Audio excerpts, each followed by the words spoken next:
Hey, everybody, this is Dennis Brown, former San Francisco 49er and Super Bowl champ. I'm here on the 49er Weekly Show, The Grueling Truth, with Dexter and Matt.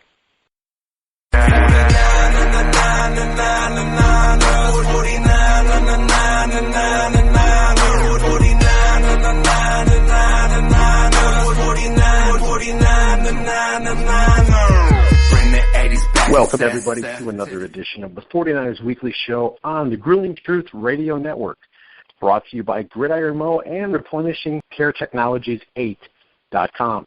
I'm your host, Matt Andruscavage, and at this time I'd like to welcome in my co-host, former 49ers running back and Super Bowl 29 champion, Dexter Carter.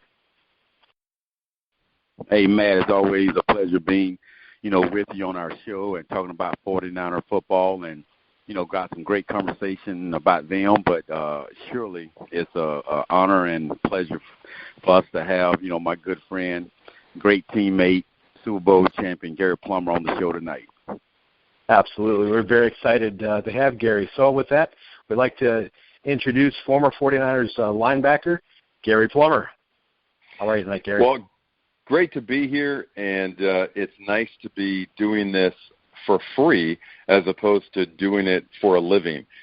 Doing the 49er broadcast for all those years, it was so much fun, but it was a ton of work. So this is easy. This is just us talking 49er football and telling stories of which Dexter and I have many, some of which he probably doesn't want me to tell. Well, I got that feeling. I'm going to trust that he's going to tell juicy, but one's for the air. Exactly.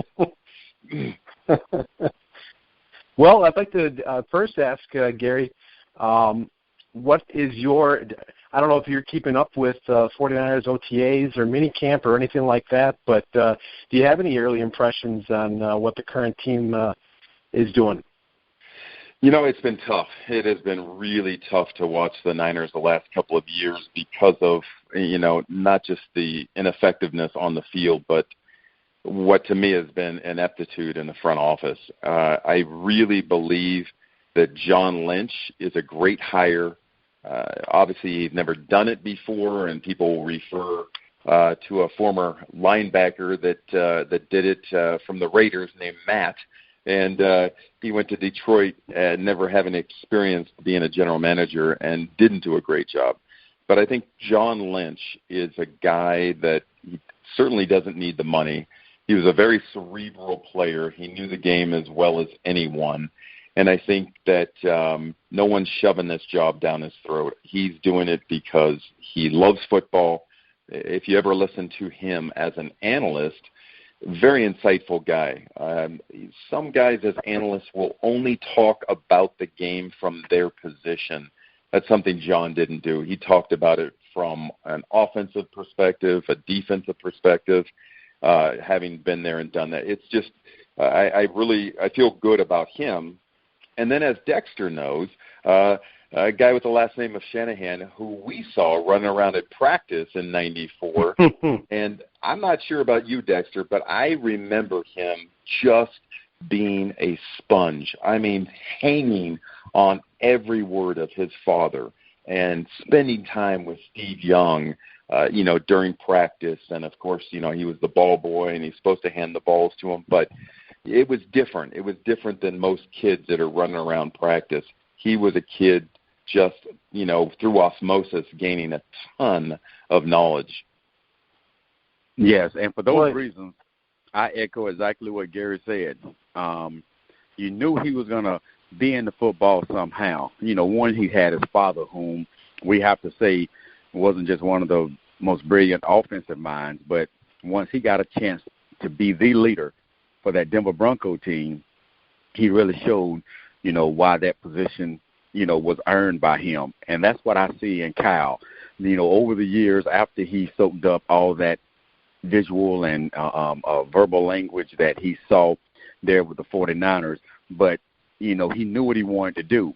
And when you look at his track record, as Matt and I have talked on a number of shows prior to, he's earned what the position that he has right now. Every step he's taken, he's learned from those around him, and he's created his own system. And And man, how lovely is that offensive system that he created there and continued to develop there in Atlanta. So coming to the 49ers, he was Matt and my choice on many of our shows before they selected him. And as you mentioned, John is the right guy at this time because everybody's going to be a first-time appointment in something that they do. So you got to take a chance on some people. But, the 49ers, in York, they saw something in John in which Gary already knew. So I think what I see in this staff is a very, very good blueprint that's already in place, from the players they're bringing in that has relationships with Kyle Shanahan before. Hoyer may not be the guy that many people would think is the right one to lead the 49ers, but I'm going to tell you, he's very familiar with, what Shanahan wants to do. And I think, a lot of what the Falcons do is play action, and they're going to do that with him. And I think we've got the backs, Shirley and Hyde there that's going to do that. So I'm excited about what Kyle Shanahan, is doing. And as we get more into what has been going on during mini camps, as Gary would tell you, and boy, have I witnessed it many, many times with Gary on the other side, even though we didn't hit in pass during the season in practice, boy, the times we had training camp together, we always knew defense is always ahead of the offense, and that's no less indication now because you see, as I've heard interviews, that defense, offense have had their days, and we'll talk about it a little bit more later, but defense at this point, that they're ahead of the offense. But I wouldn't want it any other way. As I've said many times here on the show, I'm an offensive guy, but defenses win championships. Well, and I think, that's a great point. And, Matt, the thing with having Shanahan, who believes in a good running game, play action pass, who also believes in a stout defense, and that's where John Lynch comes in. Both of them in the Denver system, same exact philosophy. It's a philosophy that has been successful for many, many decades in the NFL. And I think you're going to see that again eventually. Obviously you can't go out and in 1 year turn it around from almost worst to first, but they could make some significant strides this year. And I think the most important thing this year is for both those guys, Shanahan and Lynch, to get some kind of synergy because both of them on their own, damn good coaches, damn good players, but together, are they going to be better than the sum of their parts? And that's what synergy is. So hopefully that's what starts to happen mid to late season this year. I would agree with that. I think it's very important to get off to some kind of a start. I don't think it's realistic, like you said, to expect a worst to first turnaround, but to get momentum going at least by getting close by the end of the year, that even if they don't have a lot of victories, they just look different than last year. And so I think we're all hoping to see that. What do you guys go ahead. You see that every year, that teams that finish strong or, teams that kind of just start to gel at the end of the year, it seems to springboard for them going into the next season. And, it is a very, very short window in the NFL now, and you have to take advantage of that when you can. So it would be fantastic to see that progress happen this year in 2017 so that 49er fans had something to look forward to in 2018. Right, and I think one thing that bodes well for the 49ers is Dumervil is one thing I'm sure we're going to discuss. But I think even before Dumervil signed, I am so enthused with that defensive line, the linebackers, the new addition of Foster from Alabama, and then minicamp was quite. I was enthused about it because, we had a day where the 49ers, Hoyer, Beathard, and Barkley had red zone touchdowns. I think we threw 5 yesterday, I believe. But then we've had days where the defense, had 3 interceptions in one practice. Doesn't seem like a big deal, but Matt and I have talked about this secondary, which I believe was the weak point. But when you can have 3 interceptions in one practice, it shows a number of things to me. That one, they're really studying, in that study room. They're working on technique, making good decisions on breaking on the ball and reading receivers. But then you also, have the fact that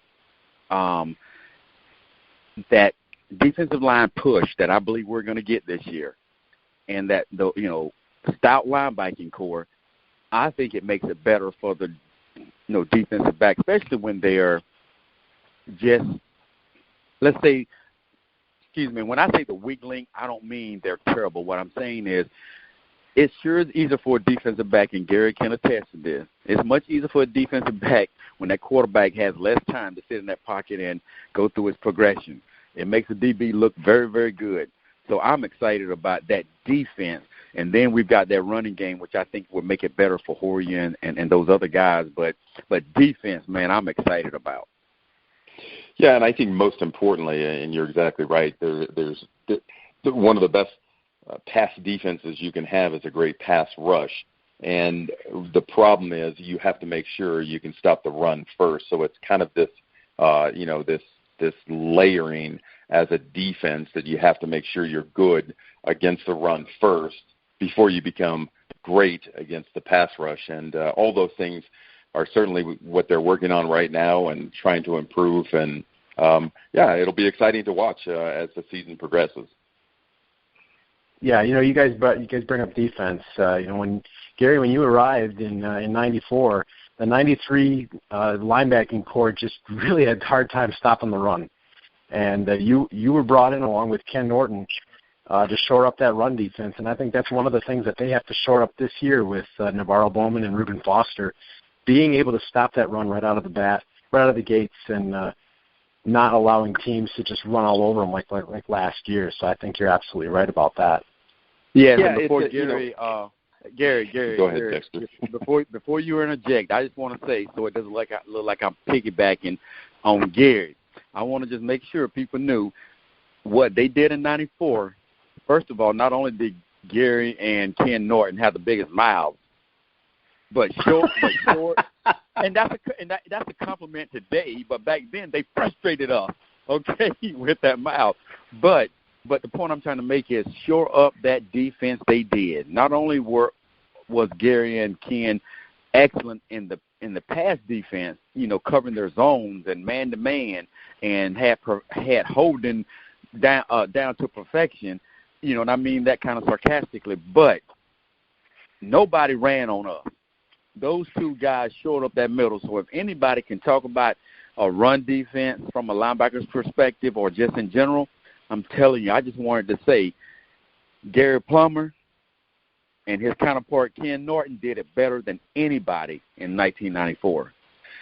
Well, it's very, very nice of you to say Ken Norton was a great athlete. I was a Neanderthal. And so, it was thunder and lightning, whatever you wanted to say. But I'm going to take you back, Matt, to training camp 1994. So, the 2 previous years, the 49ers had gone to the NFC Championship and gotten dominated because they could score a ton of points on offense, but they couldn't stop anyone on defense. So, that's why they're bringing us in there. And Kenny and I had come from programs in Dallas, and even though we weren't a great team in San Diego, we had very good defenses, especially the front 7 in the run game. And so we were used to, just hitting people in practice. That's just the way it was. And so, one of the first ones that happened was Brent Jones comes across the middle. I think I hit him first, and, he got up and whined and, chipped at us a little bit. And then, then the next one is Ricky Waters. He comes out and Kenny levels him. This is in a 7-on-7 practice. It's not full contact, but when we practice, right, I was kind of wondering about that. At 100%. I mean, that's just the way we were. That's the way it was run where we grew up in San Diego and in Dallas. And so, of course, now this is just little tiny things that happen, where guys are talking smack. And Kenny and I, yes, we did talk quite a bit. We might have even been instigated a few times. So Ricky Watters comes across the middle, and Kenny just levels him. And all of a sudden, Ricky Watters picks up the ball. He throws it at Kenny, and I come from about 10 yards away. I level him. And now the offense comes over, and all these other offensive linemen, and they're trying to, fight us. And George Seifert, because it wasn't allowed in 49er practices, it was not, you could not fight. And that was not the case in Dallas, and it wasn't the case in San Diego. They were trying to produce tough guys. So, this fight starts, and we're thinking, oh, God, here we go. We're in trouble. And George Seifert goes, I'm going to tell you guys something. He brought the entire team together, and he looked at all these offensive superstars, including Dexter Carter, and he said, men, you told me in the off season that we've had the best offense in the NFL for 2 years in a row, but we can't stop anyone. You asked me to go out and get some tough guys so that people could stop running all over us. I went out and I got a couple of tough guys, and they're showing you how tough they are. Now, shut the hell up and go play some football. And Kenny and I and the rest of the defense hooted and hollered and jumped up and down and knew this is going to be a great place to play. It was one of my favorite days of practice ever. Now, as Dexter knows, there's one guy you still couldn't hit when he went across the middle, and that was Jerry Rice. Yeah. They didn't allow that. But it was so much fun. It really was. And while we're on the subject of contrasting teams, Dexter, you only played for the 49ers, correct? 1 year with the Jets. Okay, so you do know the difference in the reverse order of me. So I'm telling you, I played in the USFL for 3 years, and it was a lot of fun. There were mostly NFL rejects, guys that couldn't make NFL teams, or guys like me that didn't get drafted and weren't good enough, to make it into the NFL. And, it was a lot of fun, but, the quality wasn't great. Then I went and played for 8 years in San Diego with some great people. 3 Hall of Famers, and Dan Fouts, Kellen Winslow, Charlie Joyner, 4, actually, Junior Seau. And, had a lot of fun, but it definitely wasn't, in my mind, that dream when you went to bed at night, Dexter. When I went to bed at night, you dreamed of being an NFL football player, and I had never experienced that. So in my 12th year, I had the opportunity as a free agent to go to the 49ers, and the simplest way I can put it, it was like going from the outhouse to the penthouse. It was unbelievable. The standards at the 49ers, now a lot of teams now are adopting all those things. It's what happened in the 90s. Owners came out, like Robert Kraft came out to San Francisco to see how the heck are these guys doing it? How are they so great year after year? And they just copied the 49ers model. But that 49er model is not just, the 49ers. It was the greatest patriarch of any family in any professional sport ever, and that's Eddie DeBartolo. That man is he cares more about his players than anyone I've ever experienced in my life, and that's what made the difference. We had a guy named Alex Spanos here. Now it's his son Dean that runs the team in San Diego. LA now. But they didn't even know our name. You go to San Francisco, you're there for a week, and Eddie's asking, how are you? How's your wife, Corey, and how are the kids? I was shocked, absolutely shocked that an owner could even know my name. Since 8 years, 5 of them leading the team in tackles down here, the owner didn't even know my name. So it was truly one of the most amazing experiences that, I guess putting it simply, would be, it was better than the dreams that I had as a child to experience it in reality with the 49ers. I got to say this because, I've told Dexter this. We've interviewed Dan Stubblefield, Bryant Young, a few other guys. And, I'm not ashamed to say this. Growing up, you guys are my heroes. And I remember watching, obviously it was edited, but it was the ring ceremony after the 94 season.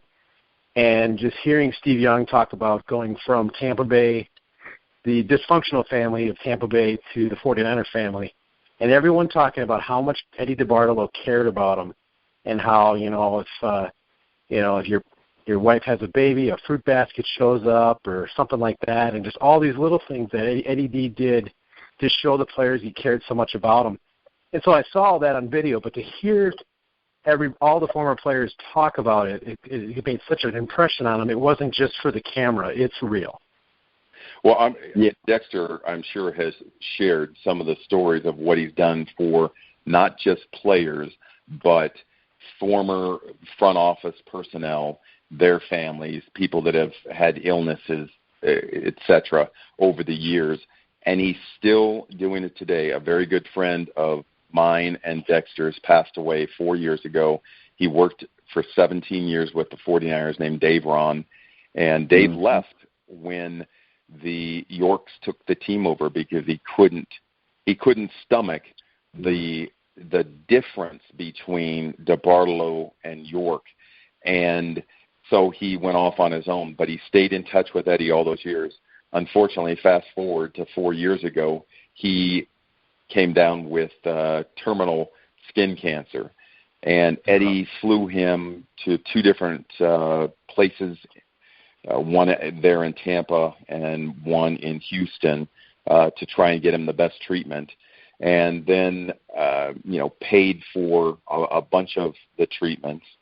And unfortunately, 4 years later, he was on his deathbed. And Eddie and I were in constant contact throughout this whole process of taking Dave back and forth to his appointments over his last 6 months of his life. And Eddie asked me if he could fly out to see Dave in the hospital.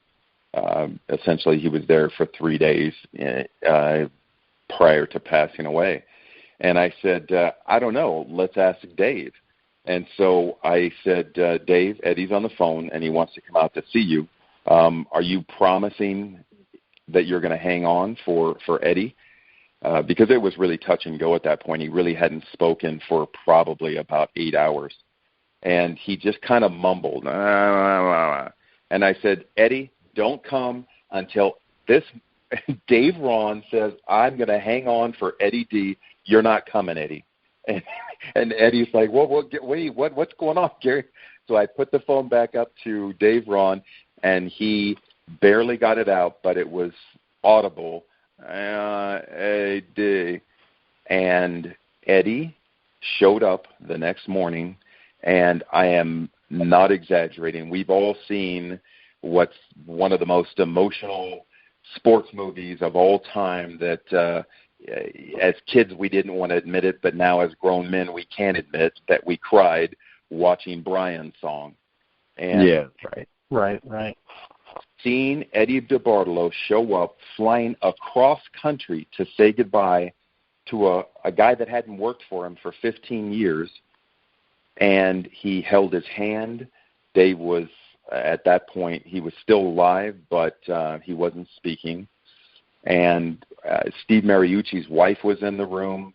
Dave's wife was in the room. Dave's parents were in the room, his sister, me, and my wife. And he sat there and just lit up the room telling stories about all the great things that he and Dave Ron and the rest of us did.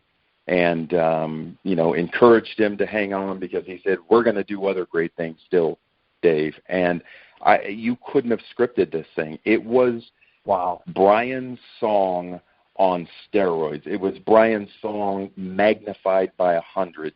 And then I asked everybody to leave and just leave Dave in the room by himself with Eddie, and Eddie stayed in there for another 20 minutes or so. And he came out, and he was crying.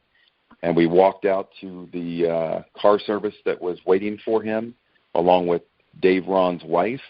And he turned to Holly and said, I know Dave was very concerned that you wouldn't be taken care of.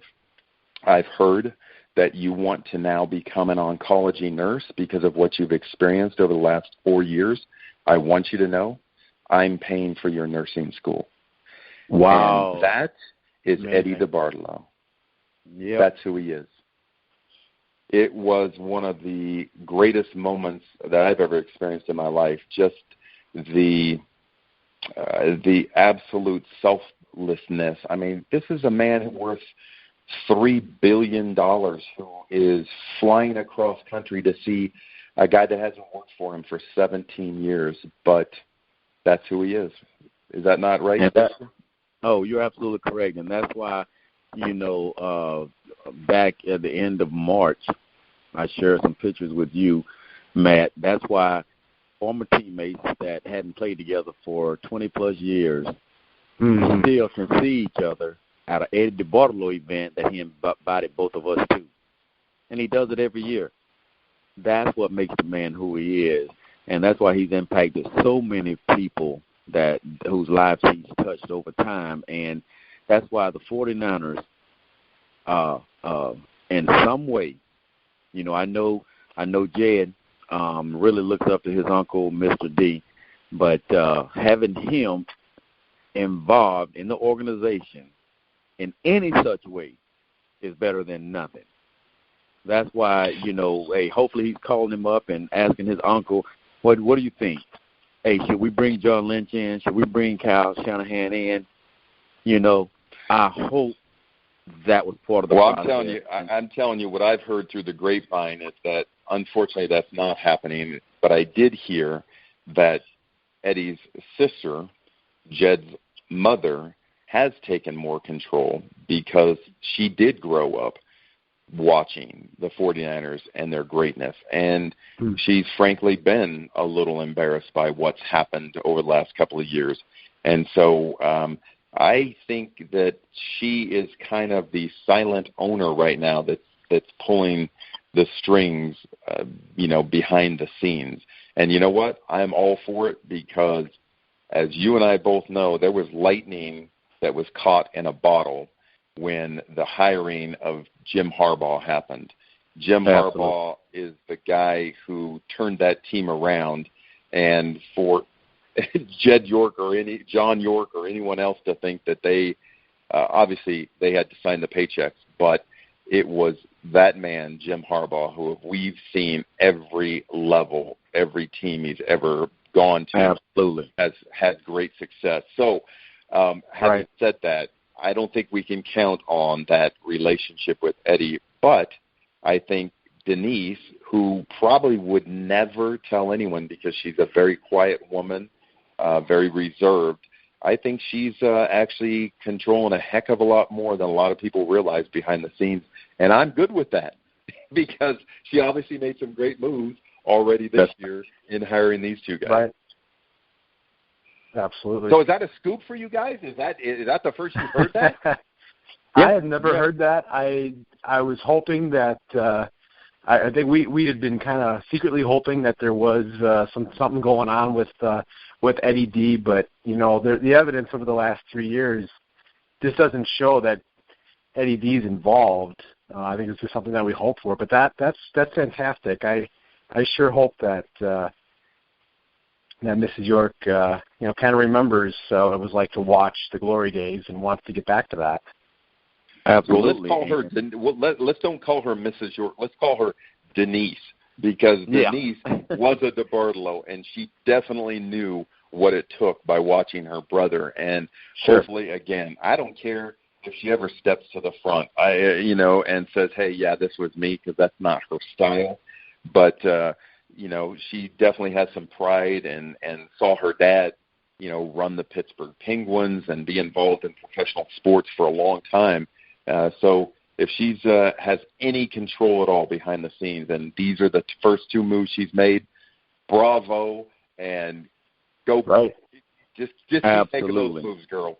So absolutely. As long as there's a reflection of what we're accustomed to, and especially in honor of Mr. D, regardless of who's pulling it, and if it's Denise, you know what? let's keep having a reflection of what it was so we can get it back. Absolutely. We want to go to another Super Bowl, Dexter. Come on.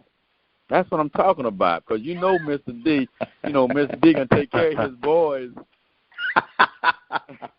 Oh, goodness. But, yeah, great stuff. Speaking of the Super Bowl, I know we want to get to a couple of Super Bowl 29 memories, especially, for Gary, the chance to play his former team. But before we get there, Gary, I wanted to know, when you talked about being able to sign with the 49ers, becoming a free agent and having the opportunity to sign with this kind of a team, was there a particular player? I know we were talking about Eddie DeBartolo, but was there a player that made impact on you when you arrived, or maybe took you under their wing a little bit, or just you connected with? It was actually Jesse Sapolo who forever, and I don't know what it was, but Jesse used to give me a bad time when I was with the Chargers, because we would be in the game for an entire half, maybe 3 quarters, even early in the preseason when we played, which we did every single year, played the 49ers. And he'd be over there after one series with a hat on the sideline. Hey, Plum, how many times I got to tell you got to come to San Francisco? And so he was the guy, really, that first started just kind of giving me a bad time about it. And I honestly would have never left the Chargers had it not been for a crazy thing that happened in the weight room with Junior Seau. It was in the off season. We're lifting weights, and I think we had essentially the exact same statistics. He probably had 3 or 4 more sacks than I did, but tackles and interceptions and everything else were very similar for us the previous season. So we're working out, and I've got dumbbells in my hand, and I'm doing doing my reps, and all of a sudden the assistant GM comes in and he starts basically negotiating my contract for the next year. And he's like, you had a good year. We're going to give you a little bit of a bump next year, $50,000 more, and then we're going to reduce your salary by 50% because you're getting older. And it was just like this bizarre thing. I was 34 at the time, and I literally didn't say a word. I had 130-pound dumbbells, and I just threw them right at the guy, and they landed about 3 inches from his feet. So I missed Dexter, but I definitely made my point, because I never ever went back, and that was it. So it was a strange situation. When I got to the 49ers, I actually was petrified after signing with them, because I was the first guy that signed in this whole thing that ends up getting Richard Dent and Kenny Norton and, of course, Deion Sanders and Ricky Jackson. Cook and Ricky Jackson. And so being the first one, I grew up in the Bay Area and had always been a 49er fan. And so when I first signed, I started thinking, they're expecting me to change everything, to go from 28 teams at that time, from 27th on defense to a top 5 defense. Man, that's a lot of pressure, and I was starting to feel it.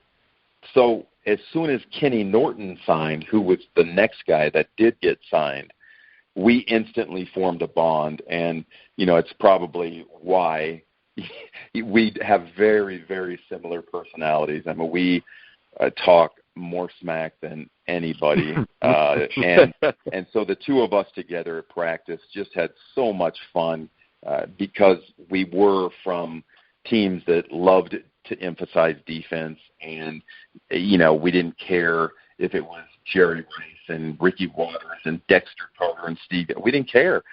Brent Jones, we're going to hit you, and we're going to have fun doing it, and guess what? We're going to talk smack afterwards. So Kenny and I formed an instant bond, and it's fabulous, because I was just at his 50th birthday party up in Marina del Rey probably 2 months ago, and he's the same guy, just a great guy, and I hope he and the Raiders have a ton of success this year. I know that's hard for a lot of 49er fans to believe, but am rooting for Kenny Norton and his Raiders this year. I am too. I care very much about his career as well. I was happy for him, and I want to see him do well. Yeah, and he it was really an interesting thing, and I'm not like telling stories out of school because I've seen it in print too. But I had asked him the biggest difference because he was trying to get me to come coach with him, and I said, Kenny, are you kidding me, dude? I wake up at 10 o'clock every day, and you're probably up at 6, and there's just no way. And I said, I know I can't deal with this today's crop of athletes. And he said, oh, yeah, you definitely wouldn't be able to, because as Dexter will attest, I was kind of a hard ass and old school guy. And, for me, I wasn't a very talented guy, but I, worked harder than anyone. And, Kenny said probably the toughest thing for him to see is the lack of camaraderie. And I think it would be tough for Dexter or Kenny or myself or anyone that played on a team with amazing camaraderie to experience that. And he said, look, right, when these guys, when practice is over, they're in their cars and they're gone. We hung around. We hung around the locker room. We'd go watch film together after practice. We'd go out to dinner together during the week. We just hung out. We just, we were boys. It was camaraderie. It was bonding, and I think that's what enabled us to become the team that we did. It's kind of sad that these guys don't get to experience that, because football is going to be over for every single one of these guys in the NFL today. And the only thing that's left are the memories. And you don't really, if you're an egomaniac, you think of the great touchdown you scored or the big, hit you made. But truly, if you cared about your teammates, those are the memories that you have hanging out with guys. Dexter can talk about not pregame warm-ups, I'm sorry, either in minicamp or training camp. Kenny and I would sit there and just tell jokes and just bash on other guys. And it got to the point where, because, there's always the funny guys on the team. There's all the aggressive guys. And Kenny and I would just double-team guys. And yep. Brent Jones was a very witty guy, and he used to go after people. And he's a very smart guy, and he'd slay them. Well, he tried to do that very early on with Kenny and I, and didn't realize that if he went after one, he was going after both. So I don't even know if Dexter knows this, but he made a truce with us about 3 weeks into training camp.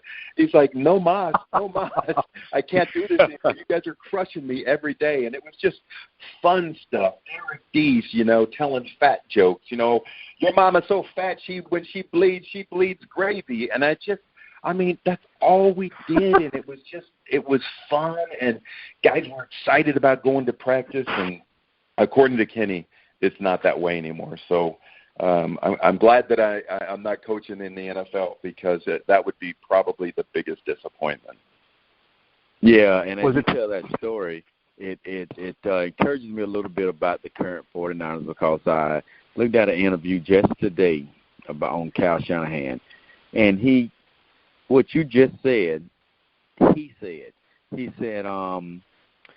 that he's noticed that players, rather than jumping up and leaving when practice is over, whatever, he sees them in there playing cards. He sees them in there playing ping pong. They're finding a way to stay around each other and try to gain that family, that camaraderie that it takes, during those tough times, that you have, or enjoying the great times, but a team that wins together, there's a reason behind it. It's not just the athletic ability. It's not just the talent. You've got to figure out a way, one, to keep each other accountable, and you do that by being close to each other, knowing what one's goals are, what the team goals are, and keep them, accountable. But you do it through that family and that camaraderie that you've, talked about why we were so great back in the day. So if the 49ers can continue to do that and build that close-knit, family type atmosphere that you just spoke of, don't be surprised if they turn around a lot quicker than many people think. Well, that's great news. I didn't know that, and that's, obviously one of those things that he learned through osmosis as a 10, 12-year-old kid running around playing ball boy, because you're exactly right. I want to know that I can trust, not only the guy playing next to me, but, Dexter, you and I played special teams together too. And, you have to have a tremendous amount of trust and faith in the guy that's next to you. And, sometimes that the only way to get that is, to be able to hang out off the practice field. And, it's not all business. You learn to like each other. You learn to grow fond of each other and really love your teammates. And I think that's really great news. Yeah.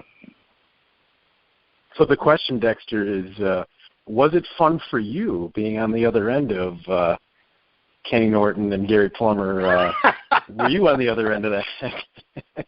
You know what? It wasn't initially, but the one thing that I realized early on, two things. One is it wasn't me alone. They went at anybody. It didn't care who it was. Coaches. We went after coaches. I mean, seriously. But then the second thing was, and it was a reminder to all of us that had been there for prior years, and that was year 4, I believe, for me, and it was in that training camp. Two things happened. One, an incident prior to what George Seifert's statement was, because he was right on point when he said, "Hey, you guys asked us for this. Okay, you guys still scoring record points, and we're still not accomplishing that goal, of getting past the NFC Championship game. So, we have certain things that will always be the 49er way, not practicing in pass during the season, but you wanted a defense that could stop the other team, especially the Dallas Cowboys, from scoring more points than you. So what do you want us to do about it? We did it now, right? So those are two key things for me. But one thing that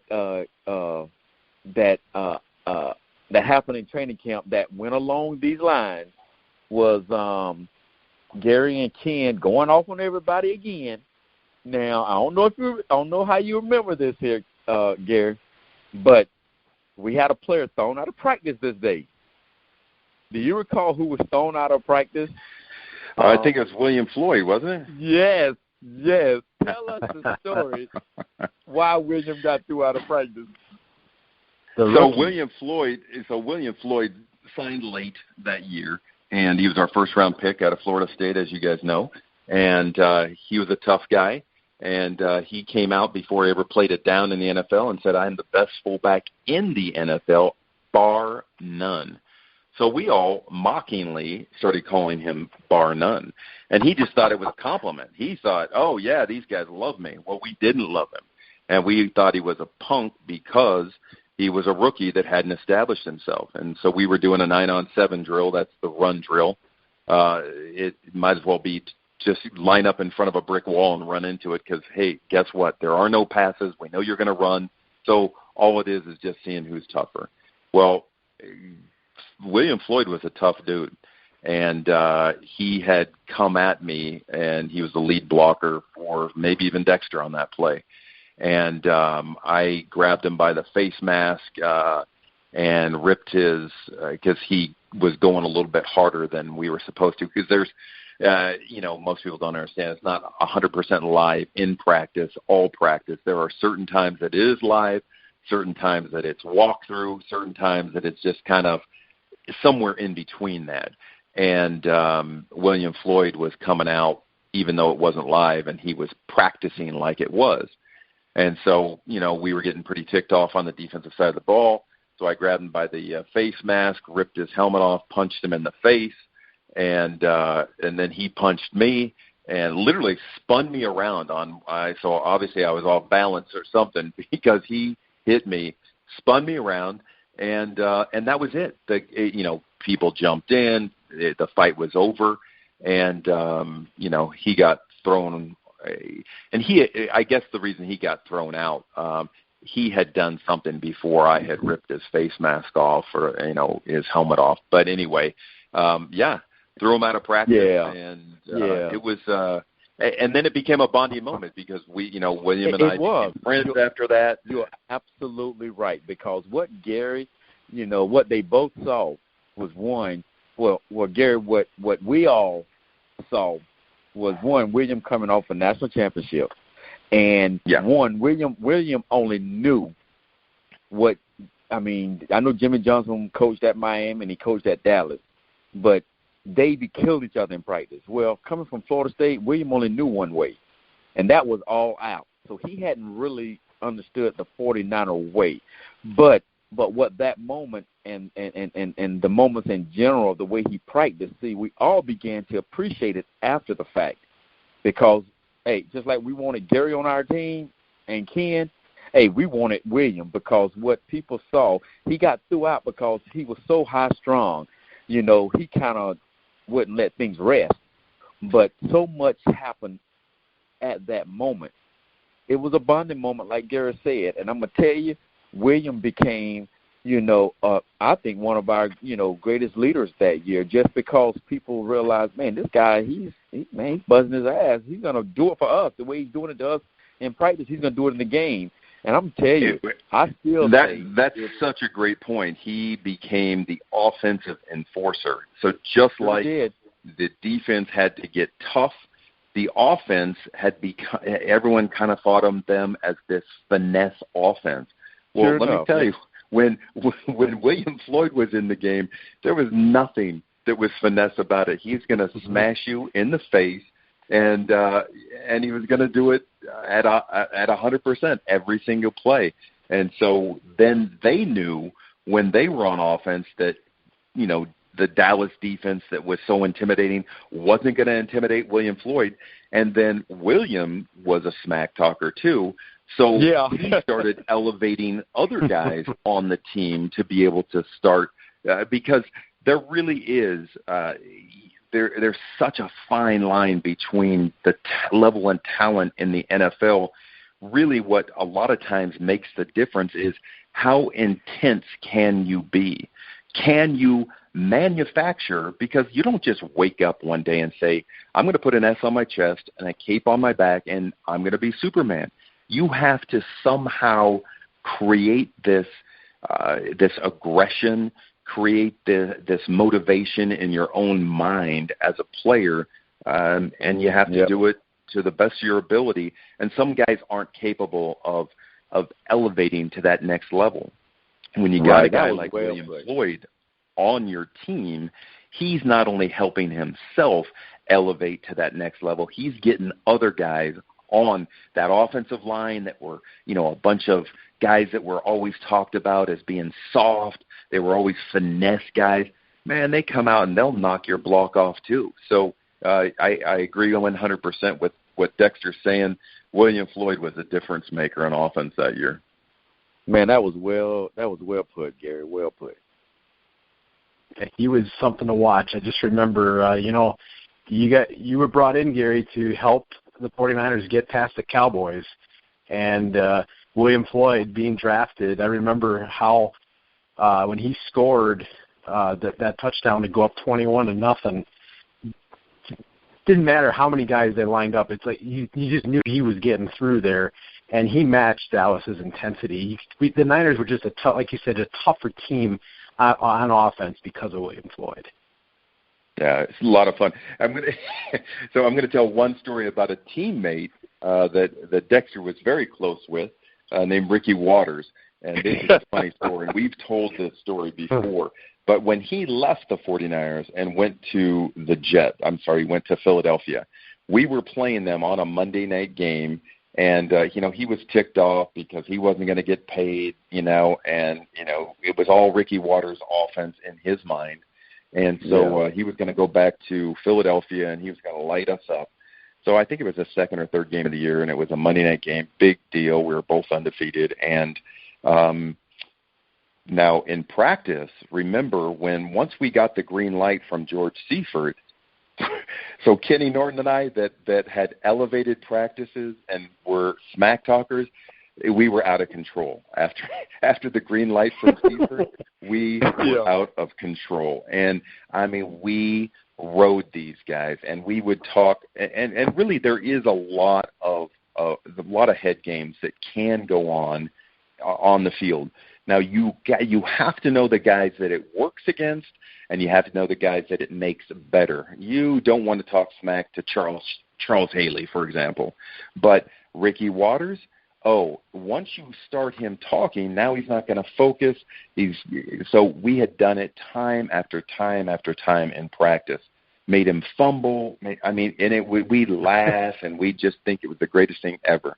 So in warm-ups, almost always in the NFL, one team's on the 50-yard line. They've got half the field. The other team's got half the field.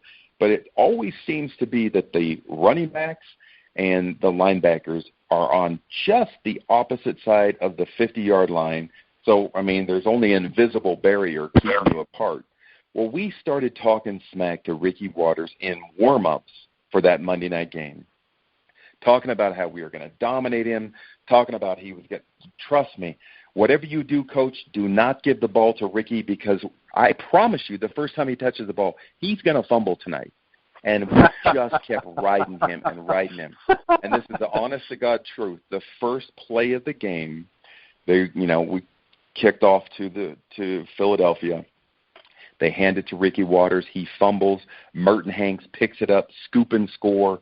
We're up 7-0. And I literally followed him off the field the entire time over to their sideline. Other players had to push me off their sideline, and I was just in his ear the whole time. I told you, don't let him give you the ball, Ricky. I told you were going to fumble, and guess what? That's not the last time you're going to fumble.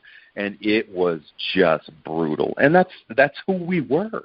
And it's part of, I think, what made guys like Dexter and other people better, because you could either let that stuff get to you, or you could learn from it in practice and say, okay, I'm taking it from the best. Once it happens in the game, that stuff's not going to get to me. So, that's true. It was fun, and we had a heck of a lot of fun when we were in practice and in games with the Niners. Yeah, it was a great ride. Well, you want to talk a little bit about your Super Bowl experience, Gary? You're playing your former team the year after you left there, and you helped the Niners get past the Dallas Cowboys, and now you're on to the Super Bowl. What was it like for you?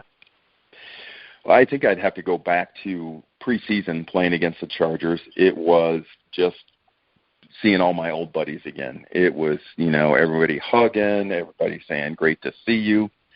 And then we played the Chargers in the regular season in San Diego when we were both somewhere, 10-2. Both of us had a couple of the best records in the NFL at that point. And it was on at that point. They weren't my friends anymore. I wasn't talking to anybody. I had Junior Seau, tons of guys, Billy Ray Smith, all coming up to me before the game. I wouldn't say a word to them. I just turn around and walk away. And what I remember about that is we stopped the Chargers twice on 3rd and short and 4th and short, right in front of their bench, and on run plays. And of course, I ran off on their sideline, screaming and yelling that they shouldn't have gotten rid of me. Blah blah blah. Talking smack again. I know that shocks you, Dexter. I know. And so by the time, the Super Bowl had come around. Actually, I'm going to go back to the Dallas game. Everybody celebrated after the Dallas game in the NFC Championship as if we just won the Super Bowl, and I was freaked out, because now I knew already that we're going to play my former team, and even though I knew they weren't as good as us, it still frightened me, because I had made the very bold statement that if we lost to the Chargers in the Super Bowl, I would not move back to my home in San Diego. I would never move back and allow guys to flash their Super Bowl rings in my face. So, you put a lot of pressure on yourself in that regard. But Dexter will probably remember, we practiced at the University of Miami that week, and the entire time I'm screaming at guys that are running the scout team offense because they're not running it correctly. I can't remember the tight end, the backup tight end, long snapper's name, Popovich or something like that. Popson. Yes. Yeah, Popson, yes, exactly. Yeah, so he wasn't exactly running the reverse motion that the H-back ran the way I had seen it run in practice the previous 3 years, time after time after time. And I was screaming at him. And, people are telling me to calm down, and I'm screaming at coaches, don't tell me to calm down. This is my last chance at a Super Bowl, and these guys better run it right. And, I was a maniac that week in practice. So that's one memory of practice leading up to the game. The other memory, and I know that you will concur with this, it's the only time in my life, Dexter, that I ever saw an offense practice an entire week and the ball never hit the ground. Yep, never Not touched once. the ground. These guys, Matt, they were an absolute machine. It was Tecmo Bowl. It was Madden, football. It was truly remarkable. You knew that the 49er offense was just going to explode.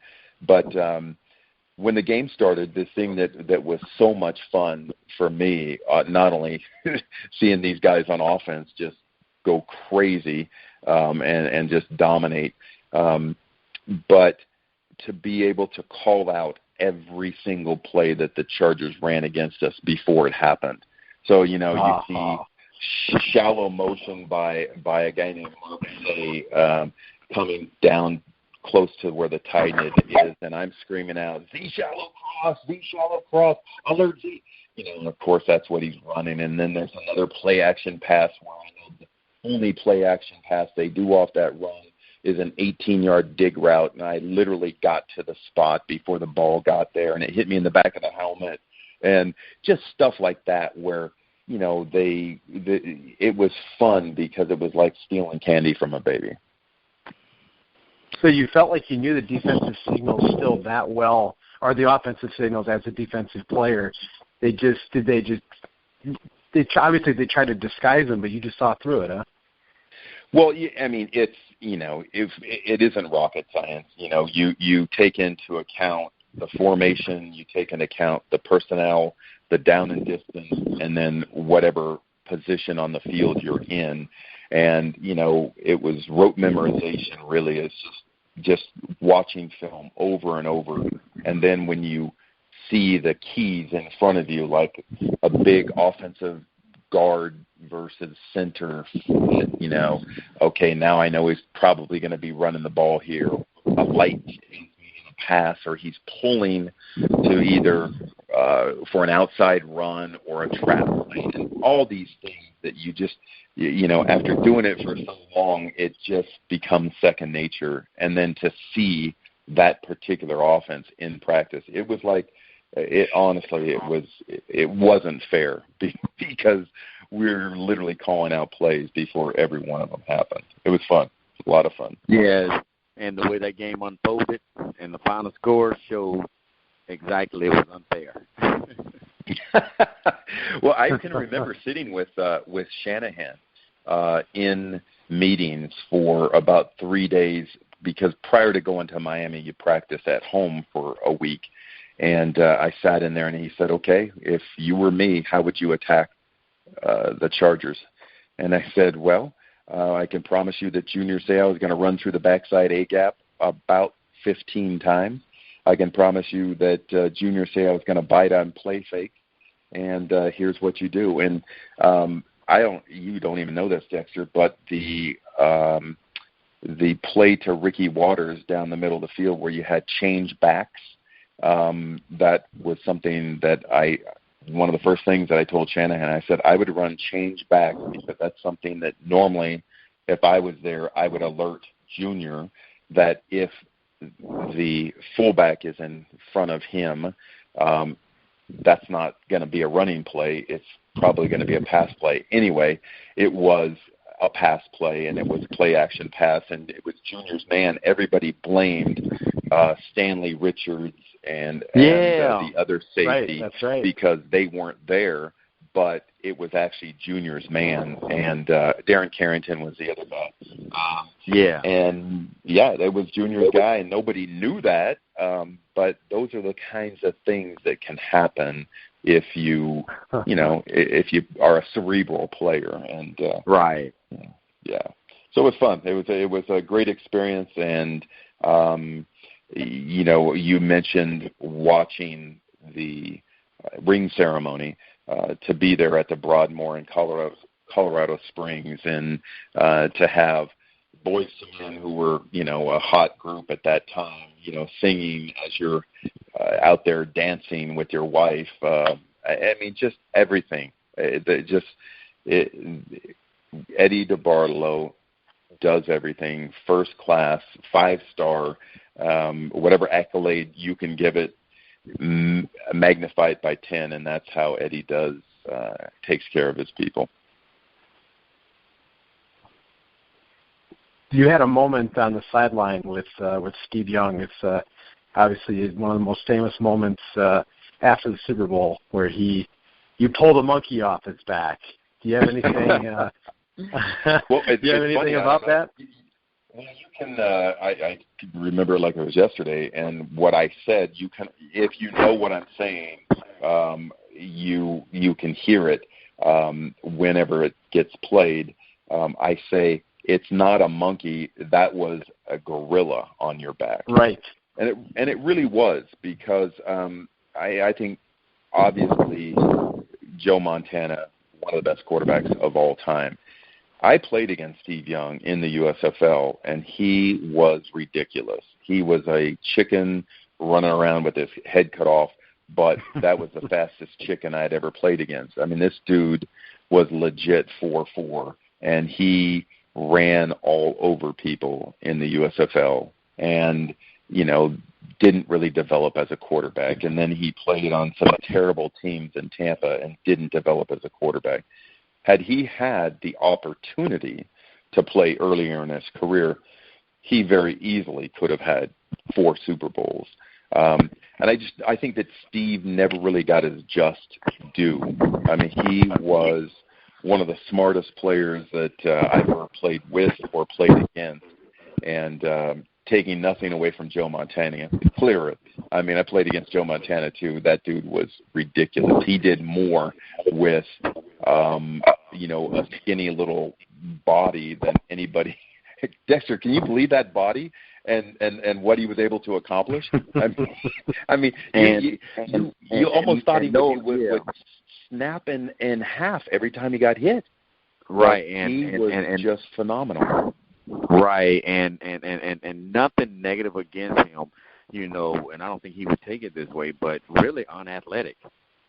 So, yes. So to take and do what he did and just perfect, that quarterback position, it was a combination of intelligence, a great system that Bill Walsh incorporated, and having a passing game that, went from, where you could throw the ball on first down, and show that you could be successful rather than run the first couple of plays, and even on third down, 3rd and 2, instead of running it, you can hit that slant and Jerry could take it all the way. So it was a perfect system for the right guy that, was just embodied to me, Cool Joe. They called him Cool for a reason, and he was definitely cool. And, never seen him in any situation. So in my opinion, I think Joe is still the greatest ever. I know a lot of people say Brady, and Brady surely proved this year that he's in that conversation. But for Joe to go 4 Super Bowls, win 4 Super Bowls, and again, unathletic and do what he did, I got to give him kudos. But again, we won our Super Bowl with Steve, and so I got a hell of a lot of respect for Steve and what Steve did. And he's right. If Steve, would have been able to earlier and develop as a pocket passer and incorporate his running skills, man, he could have did that long before.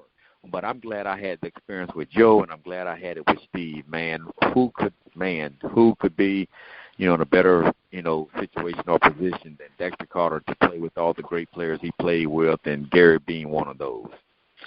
Well, you're very generous with your compliments, but I totally agree. The opportunity to play, I felt the same way here with, guys that were at the tail end of their career, and Dan Fouts and Charlie Joyner. But you just truly blessed to be able to do what we did. And I guess the message to anyone listening out there, if you have a dream, pursue it, because it truly was better than any dream that I had as a child. And that's saying a lot, because I had some pretty great dreams as a kid, and to win a Super Bowl and to be able to call yourself a world champion, and nobody can ever take that away from you. And it's a pretty special feeling, and that bond that guys like Dexter and I, Steve, I do probably 5 charity events with Steve Young every off season, and so many remarkable guys out there that a lot of listeners wouldn't even know about, that we ran into at Eddie DeBartolo's charity function in Tampa recently. Adam Walker, who started a business with Eddie DeBartolo and is thriving now because of it. So just a magnificent time to be a 49er. Well, I got to ask you one last thing. My favorite play of yours, and you probably have been asked this lots of times, 1995 against Buffalo. I got to know, what made you jump over the pile? That's a great story. So, I already said that I was not the greatest athlete in the world. I felt like I studied harder than most guys, and I felt like I worked harder than most guys. And one thing, you get graded on every single play, as Dexter knows, not just in a game but in practice. And one thing that I'd always prided myself on is going 100% on every single down. And it had been 13 years of playing professional football at that point, and I'd never been given a loaf. And a loaf is just simply you didn't run to the football. And it's kind of a cardinal sin, but guys do it all the time. Guys kind of rest if the play's away from them. It's just something that I never did. And we were playing against Buffalo, who had what they called the K gun, which is very normal now, where they called it a sugar huddle back then, where they didn't really huddle. They just kind of hung around the line of scrimmage and called something out. And I came off the field on a lot of 3rd and long situations, so you'd get an opportunity to rest a little bit. Well, we were, of course, with that K gun, I couldn't get off the field. Had to be out there for every run play, every pass play. And it was a 12-play drive.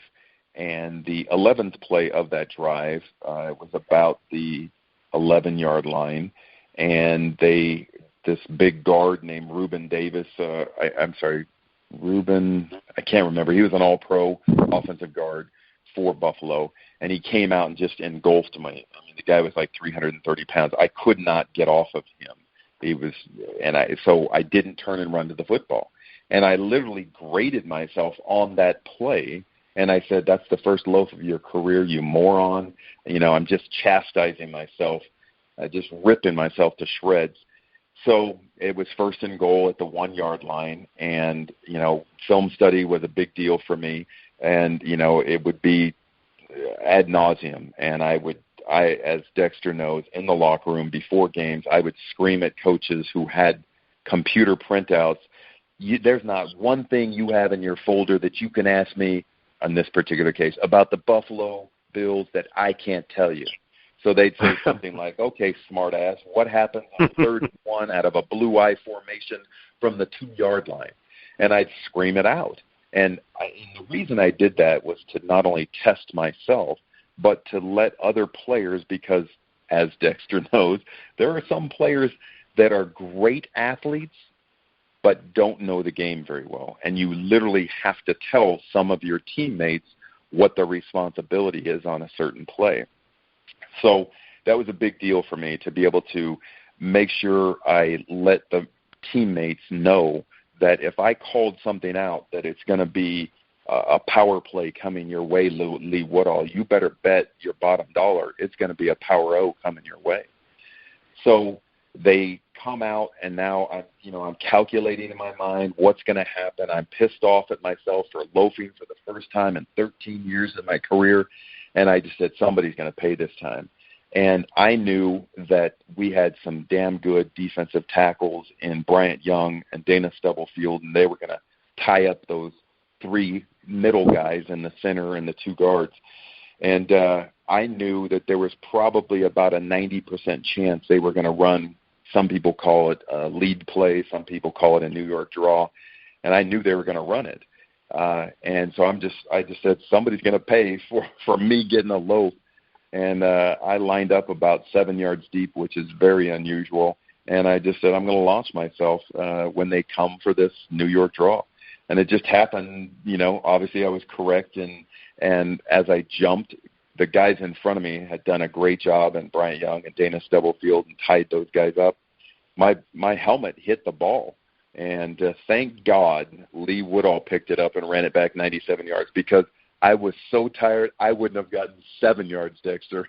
I was exhausted at that point. But, the weird thing about that is I had probably done that exact same play in San Diego 5 or 6 times on the goal line, but we were terrible. Nobody ever saw it. We were never on national television. We didn't play on Monday night or Sunday night or anything else. And, guys had fumbled, but nobody had ever picked it up and run it back for a touchdown. So, it was just something that happened, and thank goodness, because we were both 10-1 at that time, and it made the difference, and we went on to have the best record in the NFL that year. Yeah, now, Gary, if you didn't believe Matt was a diehard 49er, now you know. It's so strange that sometimes you forget about these things even happening, and the only way you remember them is that people constantly ask you. You just show up somewhere and people will mention that particular player or whatever. Because I'm not really that guy that wants to reminisce and live in the past. It's something that we were very fortunate to be able to do. I loved doing it, but it's another era. It's these guys' time now. But I do appreciate, that people still have fond memories of our days with the 49ers, because as fond as they were for the fans, it was infinitely better for us as players, and it continues to be that way to this day, experiencing things still with Eddie DeBartolo and his DeBartolo Family Foundation. Yeah, definitely. Well, Dexter, you got any other questions you want to ask Gary? No. You know what? Hey, Gary's a great friend, and it was wonderful seeing him recently at the DeBartolo event in Tampa. But he said just moments ago, he said, you don't sit around talking about these moments all the time, because life goes on. But right. We have had such wonderful careers, and have gone a different path afterwards. But it's wonderful when we can get together and either someone else he brings up things that may have slipped my mind, or for whatever reason I don't remember, but then I reflect back when he says something, and usually the dots start to connect. So and for many of us, to one extent or the other, this game has been real wonderful to us, and some extent is we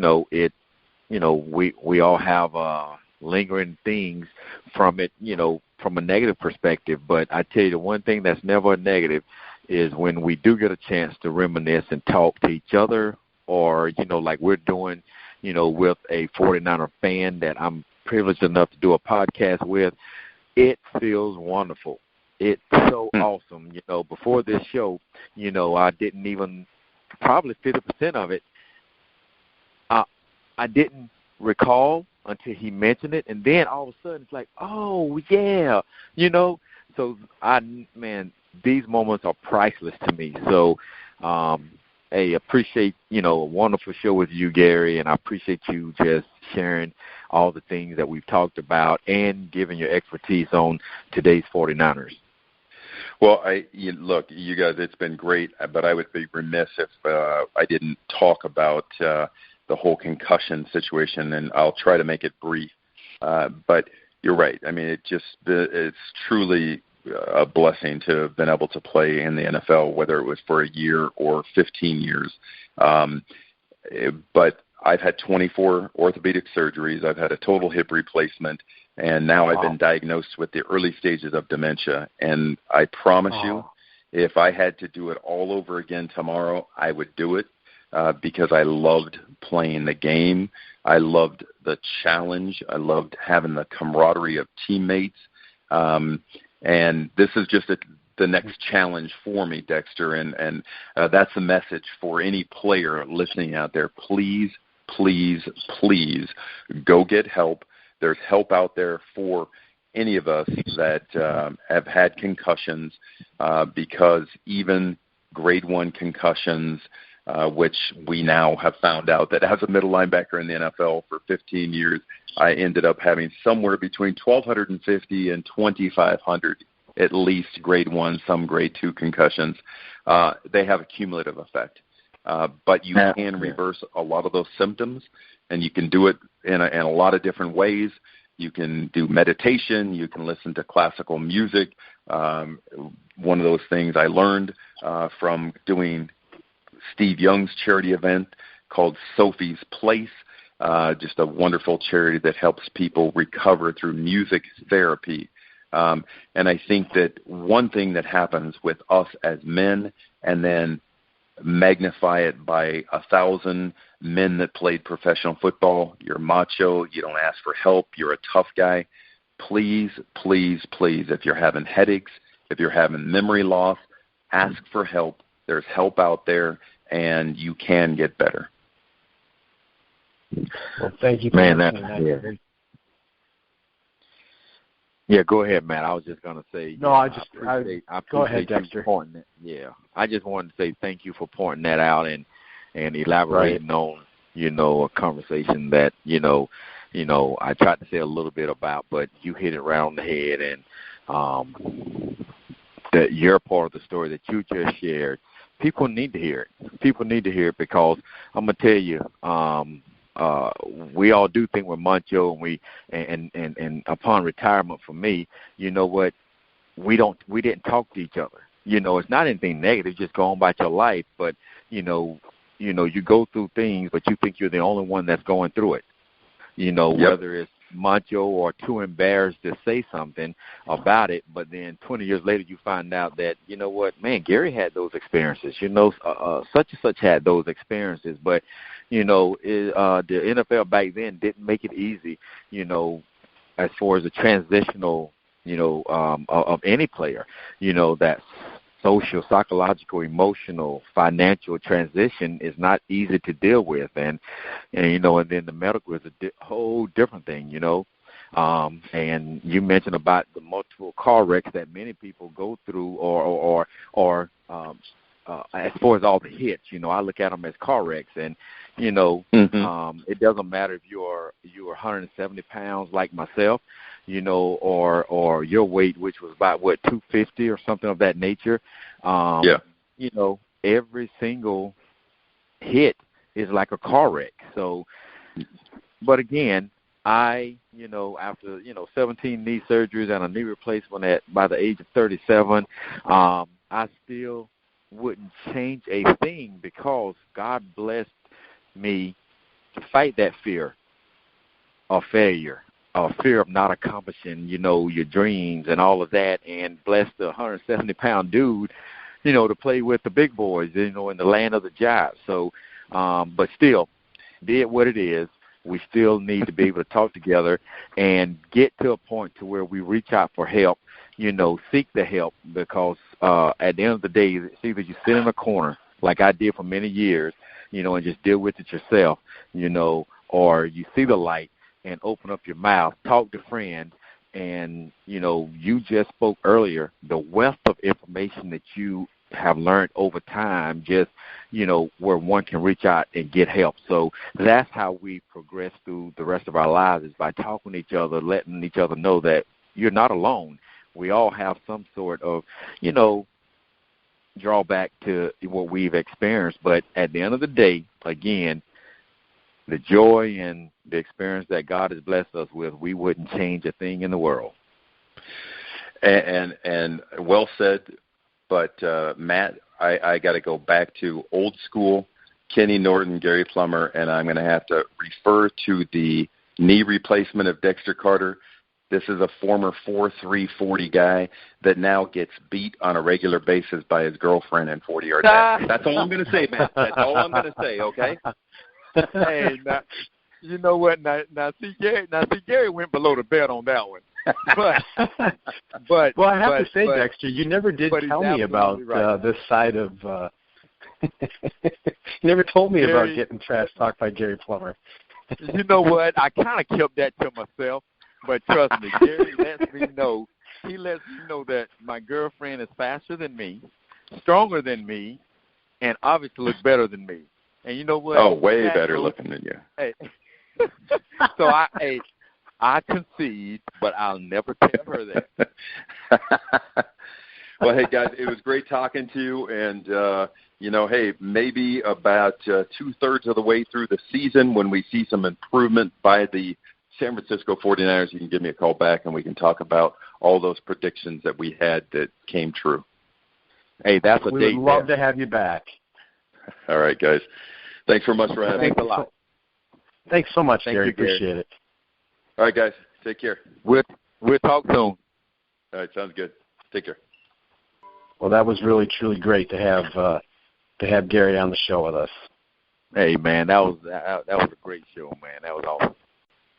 Well, I just want to thank everybody for joining us tonight on the 49ers Weekly Show.